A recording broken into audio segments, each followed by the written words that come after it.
पर केजी ये लगभग 1250 रुपए केजी मार्केट में बिकता है रिटेल में। बिल्कुल अब अगर अपन इसे 200 रुपए किलो भी बेचते हैं होलसेल, तो बिल्कुल। फिर हम आराम से 10 से 12 लाख रुपए एकड़ कमा सकते इजराइल ने 60 साल की मेहनत में डेवलप किया है। हैं। आप 1 एकड़ से 6 टन निकाल सकते हैं। बिल्कुल मक्खन जैसा है, ये देखिए बिल्कुल अलग हो चुका है। दोस्तों जहां तक बात है इसके टेस्ट की, इसका टेस्ट वाकई में ही बटर जैसा है। दोस्तों ये बॉम्ब जैसा दिखने वाला फ्रूट है आवाकाडो, और ये इस मार्केट में 1250 रुपए किलो के हिसाब से बिक रहा है। और इसकी अगर आप खेती शुरू करते हैं तो आप एक अच्छा मुनाफा भी कमा सकते हैं। इसी खेती कैसे शुरू की जा सकती है पूरी डिटेल हम आपको देंगे, और इससे आमदनी है वो 8 से 10 लाख रुपए पर एकड़ आप कमा सकते हैं। जी हाँ दोस्तों, पूरी डिटेल आपको मिलेगी। मैं पहुंचा हूँ हर्षित जी के पास, जो कि पाल एमपी से हैं। इसकी पूरी डिटेल हम देंगे आपको। जो मेरे साथ आप प्लांट ये देख पा रहे हैं, ये इजराइल से इंपोर्ट किए गए हैं, और इजराइल के जो हॉट क्लाइमेट है, अगर वहां पे हो सकता है तो वो इंडिया में भी हो सकता है। तो इसकी आपको कंप्लीट जानकारी मिलेगी कैसे आप अपने राज्य में इसको कर सकते हैं। तो पूरी डिटेल के लिए आप हमारे साथ बने रहें। चलो दोस्तों शुरू करते हैं। पहली बार आए वो चैनल को सब्सक्राइब करें, जो हमें फेसबुक पे देख रहे हैं फॉलो करना ना भूलें। हर्षित जी, सबसे पहले आपका बहुत बहुत स्वागत है हमारे चैनल पे। नमस्कार। नमस्ते। सर एक छोटा सा इंट्रोडक्शन जरूर दें ताकि व्यूअर्स को आपके बारे में पता चले। नमस्ते दोस्तों, मेरा नाम है हर्षित गोधा और मैं भोपाल में एवोकाडो की खेती पायनियर कर रहा हूँ। मेरे सारे प्लांट्स इजराइल से इंपोर्टेड हैं एंड इसका आइडिया मुझे ऐसे आया था कि मैं यूके में बीबीए की पढ़ाई कर रहा था, तो मेरे को हेल्थ एंड फिटनेस का बहुत पैशन था। मैं एवोकाडो वहाँ डेली खाता था, तो तब मैंने एक बार देखा कि इसके पैकेट पे लिखा था कि ये इजराइल से सोर्स्ड है। ओके। तब मेरे को आइडिया आया कि इजराइल जैसे गर्म देश में अगर इसकी खेती हो सकती है, तो हम भोपाल जैसी गर्म जगह पे भी तो इसकी खेती कर सकते हैं। तो फिर मैं एवोकाडो का प्रोजेक्ट मैंने अपना भोपाल में शुरू किया। तो कब स्टार्ट किया था सर आपने ये? देखिए, मैंने स्टार्ट तो 2019 में किया था, लेकिन कोविड की वजह से मेरा प्रोजेक्ट डिले होता गया और फाइनली मेरे पास 2021 के जुलाई में यहाँ पे पौधे आए हैं, जिनको मैंने अभी नर्सरी में रखा हुआ है और ये पौधे अभी नर्सरी में ग्रो कर रहे हैं। मेरा सबसे पहला क्वेश्चन ये होगा कि बहुत सारे लोगों को तो ये नहीं पता होगा कि अवाकाडो होता क्या है, तो होता क्या है इसके बारे में बताइए आप। देखिए, एवोकाडो जो है वो बहुत हेल्दी फ्रूट होता है और इसको वीगन और कीटो डाइट वाले लोग बहुत खाते हैं। ये हार्ट हेल्थ को अच्छा रखता है और हार्मोन्स को रेगुलेट करता है। इसका जो अच्छे फैट्स होते हैं, इसमें मोनो अनसैचुरेटेड फैट्स बोलते हैं उन्हें, वो इसमें बहुत हाई क्वांटिटी में रहते हैं एंड इसको नेचर्स बटर भी बोलते हैं और साउथ इंडिया में इसे मक्खन फल या बटर फ्रूट कहा जाता है। इसको सर आप काट के दिखाएं हमें, और इसको हम टेस्ट भी करना चाहेंगे, और ताकि हमें पता चले कि ये फ्रूट है क्या, तो उसकी पूरी डिटेल हम आपको देंगे। लेकिन उससे पहले मैं आपको दिखाना चाहता हूँ, बहुत सारे लोगों का सवाल होगा कि इंडियन वाला भी तो होता है। ये इंडियन वाला है और ये इजराइल वाला है, तो सर इजराइल वाले में और इंडियन वाले में फर्क क्या है? एक तो शायद ये मेरे को कच्चा दिख रहा है। हाँ, तो देखिए, जो इजराइल या अब क्या होता है, अवोकाडो की खेती ओरिजिनली तो शुरू हुई थी साउथ अमेरिका से। जी। फ्रूट ये है लैटिन अमेरिका का, जहाँ पे इसकी 3 रेसेस हैं, वेस्ट इंडियन, ग्वाटेमालन और मेक्सिकन। लेकिन अब हाइब्रिड्स डेवलप हो गए हैं और सबसे ज़्यादा प्रोमिनेंट और कमर्शियल वैरायटी हास अवोकाडो की है। तो हास अवोकाडो अब Israel, California, Australia, New Zealand, China, ये सब कंट्रीज अभी उगा रहे हैं। इसे कहते हैं हास एवोकाडो। ये पकने के बाद काला हो जाता है। ओके। जो ये वैरायटी है ये इतनी काली नहीं होती, हाँ, ये पकने के बाद भी हरी रहती है। पकने के बाद हरी जाती है। और जितना मुलायम मेरे को ये दिख रहा है, ये हम्म। देखो आप, ये मैं इसको हाथ से दबा रहा हूँ, देखो कितना अच्छे से पुश हो रहा है, ये देखिए। तो दोस्तों अब हम इसको आपको काट के दिखा देते हैं कि इसका अंदर से ये कैसा होता है, इसको क्या बटर बोला जाता है, वाकई में ये बटर होता है। तो वो आप देखें, इसको काटना बहुत ही आसान है, देख सकते हैं आसानी से इसको काटा जा सकता है। और इसके अंदर एक सीड होता है, ये देख सकते हैं आप। ये आप फ्रूट की यहाँ पे शेप को मेजर कर सकते हैं, और ये इसका सीड है, आप देख सकते हैं। ये सीड को हमने अलग निकाल दिया है, ये देखिए बिल्कुल मक्खन जैसा है, ये देखिए बिल्कुल अलग हो चुका है।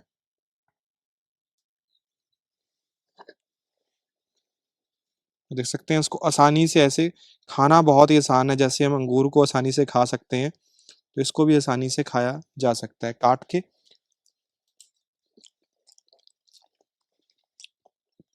दोस्तों जहां तक बात है इसके टेस्ट की, इसका टेस्ट वाकई में ही बटर जैसा है। जो इसका टेस्ट है बिल्कुल ही बटर जैसा है और इसको बच्चे भी खा सकते हैं, बुजुर्ग भी खा सकते हैं, क्योंकि इसके अंदर कोई ज्यादा एक्सट्रीम शुगर नहीं है, तो जो शुगर के पेशेंट है वो भी इसको आसानी से खा सकते हैं। और सर अगर बात करूं इसकी न्यूट्रिशन वैल्यू की, तो क्या इसकी न्यूट्रिशन वैल्यू है और ये किन किन लोगों के लिए बहुत अच्छा? इसके हेल्थ बेनिफिट्स बहुत हैं। इसमें मोनो अनसैचुरेटेड फैट्स हाई रहते हैं, तो इससे आपकी जो हार्ट हेल्थ रहती है वो बहुत अच्छी रहती है। दूसरा, इसमें विटामिन्स बहुत हाई मात्रा में रहते हैं, तो ये एंटी कैंसरस प्रोटेक्शन भी देता है बॉडी को बिल्कुल प्रिवेंटेटिव तरीके से। बिल्कुल, तो एंटी कैंसर इसके अंदर प्रॉपर्टीज पाई जाती हैं, तो उन पेशेंट्स के लिए जो बेहतरीन हो सकता है, तो आप मान सकते हैं कि ये बेस्ट हम इसको बोल सकते हैं एज ए न्यूट्रिशन वैल्यू की हम बात करें। तो सर मैं आपसे जानना चाहूंगा कि इतने कमाल के फ्रूट के बारे में आपने सीखा कैसे, कहाँ से आपको इसके बारे में जानकारी मिली कि इसको कैसे उगाया जाएगा, क्या, क्योंकि आपने बीबीए कर रखी है, आपको फार्मिंग के बारे में क्या पता होगा, तो देख वो बताएं। देखिए, क्या था कि मैं यूके में लंदन में इंटर्नशिप कर रहा था, तो तब मेरे को जब एवोकाडो का आइडिया आया, जी तो मैंने इज़राइल की एवोकाडो एक्सपर्ट्स को ईमेल लिखना शुरू किए कि मेरे को आपके यहाँ आके काम सीखना है, आपके यहाँ की एवोकाडो इंडस्ट्री के बारे में समझना है। तो जी उनमें से एक फार्मर ने मेरे ईमेल का रिप्लाई कर दिया एंड उन्होंने कहा कि आप आ जाइए और मैं आपको पूरा काम सिखा दूंगा एवोकाडो का। ओके तो मैं अपनी इंटर्नशिप छोड़ के फिर मैं इज़राइल गया, वहाँ रहा 1 महीना, वहाँ पे नर्सरी मैनेजर से मिला, एवोकाडो के फार्म पे काम किया और पैक हाउस मैनेजर से मिला, इरिगेशन एक्सपर्ट से मिला और उनसे सब इस बारे में सीखा और फील्ड पे भी काम करके इसका तजुर्बा लिया। तो 1 महीना यानी कि प्रॉपर आपने ट्रेनिंग ले ली हाँ, इसकी। और उसके बाद फिर मैंने अपने कलीग्स को इंडिया भी बुलाया और ओके हमने 4-5 लैंड पे इनकी सॉइल टेस्ट और क्लाइमेटिक कंडीशंस टेस्ट करी और उसके बाद डिसाइड किया कि हमें इस पर्टिकुलर लैंड पे, मेरे फैमिली लैंड पे इसका काम करना चाहिए। तो ओके, उनने सजेशन दे दिए। यानी कि उन्होंने पास कर दिया कि यहाँ पे हो हाँ, सकता है, तब हाँ, आपने ये स्टार्ट किया। हाँ। जी इसका एक रूल ऑफ थंब है कि अगर आपके यहाँ नींबू हो सकता है या सिट्रस हो सकता है, तो एवोकाडो के होने के चांसेस हाई रहते हैं। ओके। लेकिन अभी जब हम वैरायटी पे आएँगे तो उसमें मैं बताऊँगा कौन सी वैरायटी। तो दोस्तों ये देख सकते हैं आप, ये है आवाकाडो का फ्रूट और ये आवाकाडो का प्लांट है जो कि स्पेशली इजराइल से इंपोर्ट किया है हमारे भाई ने। तो सर मैं आपसे जानना चाहता हूँ, इजराइल से ही क्यों मंगाया ये? देखिए, एवोकाडो की फार्मिंग में सबसे इम्पोर्टेंट होता है प्लांटिंग मटेरियल, जी है ना? ये पौधा चलेगा आपका 20 से 25 साल। बिल्कुल। तो आप प्लांटिंग मटेरियल पे इन्वेस्ट करना बहुत ज़रूरी है। जी इसमें आप देख सकते हैं, ये जी जो पार्ट जी है ना? जी ये है रूट स्टॉक और इसको यहाँ से ग्राफ्ट करके इसके ऊपर कमर्शियल सायन लगाया हुआ है, जी बडवुड। जी ये जी पूरा इज़राइल से प्रिपेयर करके आया था मेरे पास। तो इसमें क्या होता है कि जो रूट स्टॉक है, ये प्लांट की यील्ड पे इफ़ेक्ट करता है, फ्रूट साइज़ पे इफ़ेक्ट करता है, जी प्लांट जी को डिज़ीज़ रेज़िस्टेंस देता है जी और जी सबसे ज़्यादा प्लांट को, जैसे एवोकाडो में सैलिनिटी की प्रॉब्लम होती है, तो इज़राइल के रूट स्टॉक्स प्लांट को सैलिनिटी रेज़िस्टेंस देते हैं। इसमें और एक और ख़ास बात ये है कि ये प्लांट की शेप और विगर को भी वो करता है, शेप देता है। तो जी जैसे ये ड्वार्फिंग रूट स्टॉक्स हैं, तो प्लांट को कॉम्पैक्ट और ईज़ी टू मैनेज रखते हैं। जी दूसरा, ये इज़राइल में 60 साल की रिसर्च के बाद डेवलप हुए हैं। 60 साल में इज़राइल ने बेस्ट रूट स्टॉक्स ऐसे निकाले हैं जो सबसे ज़्यादा यील्ड देते हैं। बिल्कुल और सबसे बड़ी प्रॉब्लम इंडिया की वही है कि बिल्कुल इंडिया में एक भी कमर्शियल रूट स्टॉक नहीं है। बिल्कुल इंडिया में लोग क्या करते हैं, आपने जैसे हमने अभी ये फ्रूट खाया, बिल्कुल उसका ये सीड निकाला, यही सीड उनने लगा दिया और इसके 2 तरीके करते हैं, या तो यही सीड से ये ग्रो करके पौधा उगा के बेच देते हैं या फिर इसको उगा के ग्राफ्ट करके दे देते हैं। सबसे प्रॉब्लम आती है कि ये रूट स्टॉक का सीड नहीं है, ये तो आपने फ्रूट का सीड लगा के दिखा दिया। बिल्कुल। तो रूट स्टॉक का जो सीड होता है वो रहता है इम्पोर्टेंट। जो इज़राइल ने 60 साल की मेहनत में डेवलप किया है, वो आपको एक प्रॉपर प्लांट सर अवेलेबल कराते हैं। जो सबसे बड़ी मेरे को यूनिक बात लगी, बहुत बड़ी बात लगी। 60 साल की मेहनत क्या होती है, वो मैं आपको थोड़ा-सा बेसिकली बताना चाहूँगा। मान के चलो हमारे गाँव में 100 प्लांट है, उसमें से जो बेस्ट प्लांट है, उसको चयन किया जाएगा, उससे प्लांट तैयार किए जाएँगे, फिर उसमें से जो बेस्ट आएगा, ऐसे जब हम पीढ़ी दर पीढ़ी चयन करते जाएँगे, तब जाके हमें बेस्ट रिज़ल्ट मिलता है। तो वो जो 60 साल की इज़राइल की मेहनत है, वो हमें डायरेक्टली इस नर्सरी पे मिलती है। तो सर मैं आपसे जानना चाहूँगा, इज़राइल से आपने प्लांट मँगाए, इज़राइल आप सीख के आए, तो कितना उत्पादन हमारे किसान भाई इससे ले सकते हैं और कहाँ-कहाँ पे ये हो सकता है? देखिए, अब उत्पादन की बात करें तो ऐसा है कि अगर आप मेरी टेक्निक्स फ़ॉलो करें, मैं जो सजेशन दूँगा इरिगेशन और फर्टिलाइज़र पे वो फ़ॉलो करें और जी। मैं जो प्लांटिंग स्पेसिंग बताऊँगा, उसके अकॉर्डिंग आप 1 एकड़ से 6 टन निकाल सकते हैं, है ना? इज़राइल में कितना निकाल रहे हैं सर? इज़राइल में 6 टन निकाल रहे हैं सेम और क्लाइमेट हाँ, कंडीशंस में? हाँ, और मैं उन्हीं की टेक्निक्स इंडिया में फॉलो कर रहा हूँ, तो मेरी एक्सपेक्टेशंस भी 6 टन की है। तो 6 टन तो सर काफ़ी ज़्यादा हो गया, काफ़ी अच्छी प्राइस पे फ्रूट इसका बिकता है। जब हम अपना फ्रूट तैयार करेंगे जो 6 टन है वो किस प्राइस पे अप्रॉक्स बिक सकता है? कमर्शियल एंगल्स बताएँ उसके क्या हो जी, सकते हैं? देखिए, अब ये जो फ्रूट है, जी, ये मार्केट से मैंने खरीदा था ₹250 का एक। जी, ये मैं रिटेल प्राइस बता रहा हूँ आपको। तो बिल्कुल, पर केजी ये लगभग 1200-1250 रुपए केजी मार्केट में बिकता है रिटेल में। बिल्कुल, अब अगर अपन इसे 200 रुपए किलो भी बेचते हैं होलसेल में, तो बिल्कुल। फिर हम आराम से 10 से 12 लाख रुपए एकड़ कमा तो सकते सर हमें ऑल ओवर इंडिया से देखा जाता है और विदेशों से भी लोग देखते हैं, जैसे पाकिस्तान है, नेपाल है, भूटान है, तो अलग-अलग जगह अलग-अलग टेम्परेचर रहता है। इतनी ज़्यादा वैराइटीज़ क्यों हैं? उसके बारे में आप हमें बताएँ और उनके लिए कौन-सी सूटेबल वैराइटी बेस्ट रहेगी उसके बारे में बताएँ? हैं। देखिए, अभी मैं इसमें एवोकाडो में बहुत सारी वैराइटीज़ हैं, लेकिन कमर्शियल वैराइटीज़ सिलेक्टेड ही हैं, जो बेस्ट यील्डिंग होती है, जिनका जी, टेस्ट अच्छा रहता है, जिनका शेल्फ लाइफ अच्छी रहती है। जी, मैं यहाँ पे 5 वैराइटीज़ पे काम कर रहा हूँ। तो जी, जैसे ये वाली जो वैराइटी है, जी, ये जी, है हास वैराइटी। ये जी, मार्केट की सबसे प्रीमियम वैराइटी है। जी, हास, ये पकने के बाद काली हो जाती है बाहर से और अंदर से एकदम मक्खन जैसी रहती है। जी, दूसरी है लैम्ब हास। ये भी हास जैसी होती है, इसका फ्रूट का शेप थोड़ा-सा अलग रहता है। बाकी कस्टमर डिफरेंस नहीं बता सकता फ्रूट देख के हास और लैम्ब हास में। दोनों में एक मेजर डिफरेंस होता है कि इनका जो सीज़न होता है फ्रूटिंग का, जी, वो जी। अलग-अलग रहता है। तो आप जब सुपरमार्केट में या सप्लायर्स को सप्लाई करेंगे पौधे, तो आप ज़्यादा टाइम तक के उन्हें फ्रूट बेच पाएँगे। जी, है ना? देखिए, हास वैरायटी की क्लाइमेटिक रिक्वायरमेंट्स ये रहती हैं कि ये 35 डिग्री से ऊपर टेम्परेचर टॉलरेट नहीं कर पाता। तो जी, इसकी बेस्ट जगह है प्लांटिंग के लिए नॉर्थ ईस्ट इंडिया में, जैसे सिक्किम, अरुणाचल प्रदेश, मिज़ोरम, नागालैंड ऐसी जगह। और दूसरी बेस्ट जगह है साउथ इंडिया के कॉफ़ी फार्म्स में, जहाँ पे ये 35 से ऊपर नहीं जाता और फ्रॉस्ट भी नहीं होता और रेनफॉल भी अच्छा है। तो ऐसी जब क्लाइमेटिक कंडीशंस मिलती हैं, तो हास बहुत अच्छे से होता है, हास और लैम्बहास दोनों। अब जो तीसरी वैरायटी है जिसमें मैं भोपाल में फोकस कर रहा हूँ, जो मैं अपने खुद के ऑर्चर्ड्स में लगाऊंगा, उसे कहते हैं पिंकरटन वैरायटी। तो जी, पिंकरटन जो है वो गर्म जगह पे अच्छा टॉलरेंस देती है, और उसमें और हास में ये डिफरेंस रहता है कि पिंकरटन हास से साइज में बड़ा होता है, और दूसरा कि ये पकने के बाद पिंकरटन डार्क ग्रीन रहता है। लेकिन पिंकरटन की भी स्किन पेबली रहती है और काफी हाथ से बड़ा रहता है। ये जो हमारी वैरायटी है मेरे साइड में आप देख सकते हैं, जी, ये है जी, एटिंगर वैरायटी। जी, ये सारे फार्म्स में, एवोकाडो के सारे फार्म्स में बहुत जरूरी होती है, बिकॉज ये है टाइप बी वैरायटी।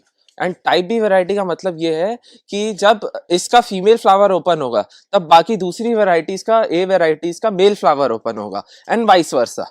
तो हनी बीज तभी प्लांट्स के फ्लावर्स को क्रॉस पॉलिनेट कर पाएंगी, प्लांट फ्रूटिंग दे पाएगा। मेरे पास यहाँ एटिंगर है, इजराइल में एटिंगर लगाते हैं टाइप बी में, साउथ अफ्रीका में टाइप बी में फुअर्ते लगाते हैं, और ऑस्ट्रेलिया में टाइप बी में शेपर्ड लगाते हैं। देखिए, अब जो पांचवी वैरायटी है वो है रीड। जी, रीड जो है उसका फ्रूट होता है गोल्ड के शेप का, जी, बॉल के शेप का, और वो अवोकाडो में सबसे ज्यादा प्रोडक्टिव वैरायटी होती है।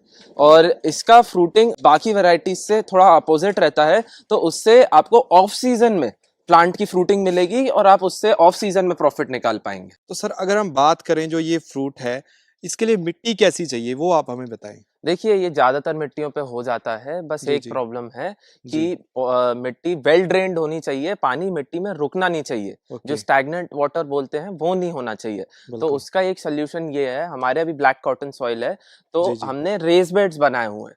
तो जी, जी, रेज़ बेड से क्या होता है कि पानी रुकता नहीं है, वो साइड से बह के साइड में चला जाता है।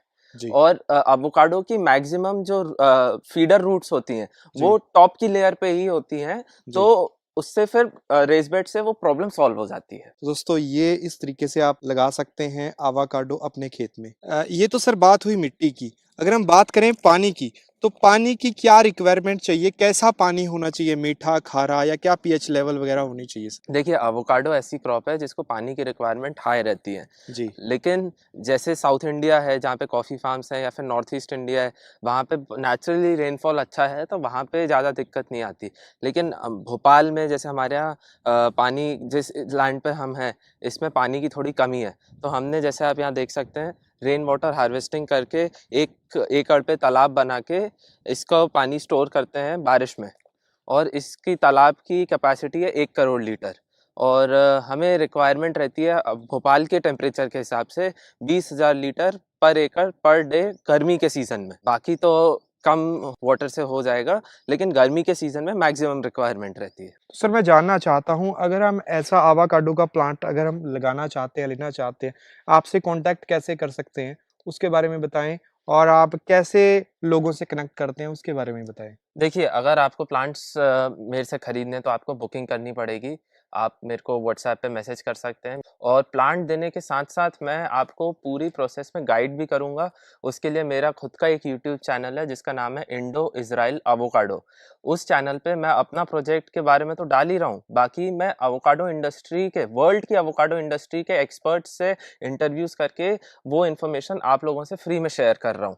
तो उसमें मेरे पास नेटाफेम इज़राइल के लोग हैं, इज़राइल की एग्रीकल्चर मिनिस्ट्री के लोग हैं, उसके साथ-साथ यूनिवर्सिटी ऑफ कैलिफोर्निया के लोग हैं एंड आगे मैं उसको बढ़ाते जाऊँगा। तो सर आपके एड्रेस क्या है, अगर कोई प्लांट लेना चाहता है, आपसे विज़िट करना चाहता है, प्लांट वगैरह देखना चाहता है? देखिए, किसी को भी अगर मेरी नर्सरी विज़िट करनी है तो वो भोपाल मध्य प्रदेश में आकर मेरी नर्सरी विज़िट कर सकते हैं। मेरे से टच में आ सकते हैं, जो मैंने नंबर बताया उस पे एंड हम मीटिंग प्लान कर सकते हैं। तो सर मैं आपसे जानना चाहता हूँ, जो ये फ्रूट हैं, ये आपके ही प्लांट के हैं या हमें जो फ्रूट मिलेगा कोई वैसा ही मिलेगा? देखिए, तो ये जो फ्रूट है अभी तो आप देख सकते हैं मेरे प्लांट्स काफ़ी यंग हैं। तो ये मेरे प्लांट के फ्रूट नहीं है, ये स्टोर बॉट एवोकाडोज़ हैं। लेकिन जो मेरे पास हास वैरायटी है और ये जो हास फ्रूट है, ये ऐसा ही फ्रूट लाके देगी। जो मेरा प्लांट है हास का, वो ऐसा ही फ्रूट देगी। तो सर मेरा एक इम्पोर्टेंट क्वेश्चन ये है कि इस प्लांट के ऊपर कितने समय में फ्रूट आ जाएगा? देखिए, मैं जब आपको प्लांट्स दूँगा और आप फ़ील्ड पे उतार देंगे, उसके 3 साल बाद आपको पहली फ्रूटिंग आएगी, फिर उसके बाद फ्रूटिंग आती रहेगी, जैसे मैंगो में आती है। तो सर मैं आपसे जानना चाहता हूँ, इस फ्रूट की कितनी क्वांटिटी में आप अवेलेबल करा सकते हैं? किस क्वांटिटी से स्टार्ट करना चाहिए? देखिए, मैं सबको यही सजेस्ट करता हूँ कि आप पहले छोटे लेवल पे इसकी क्लाइमेटिक कंडीशन टेस्ट करने के लिए पहले आप छोटे लेवल पे ट्राई करें। अब जैसे आप हमारी मिनिमम ऑर्डर क्वांटिटी है 100 की, तो आप जी। 100 प्लांट्स ऑर्डर करें एंड उसके बाद उसका ट्रायल जब आपका रिज़ल्ट आने लग जाएगा, समझ में आ जाएगा कि आपके यहाँ फ्रूटिंग अच्छी आ रही है, जी। तब फिर आप इसको बड़े लेवल पे स्केल करें। लेकिन जहाँ पे क्लाइमेटिक कंडीशंस ऑलरेडी फ़ेवरेबल हैं, जैसे अरुणाचल प्रदेश या कोडाईकनाल, तो जी। वहाँ पे आप सोच सकते हैं ज़्यादा क्वांटिटी में करने का। उम्मीद है दोस्तों आपको एक अच्छी जानकारी देखने को मिली, तो इस वीडियो को लाइक करें, लाइक से शेयर करें, ताकि ये छोटी सी कोशिश हमारी और किसी किसान भाई का फायदा कर सके। धन्यवाद, जल्दी मिलते हैं एक नई वीडियो में। धन्यवाद, जय हिंद।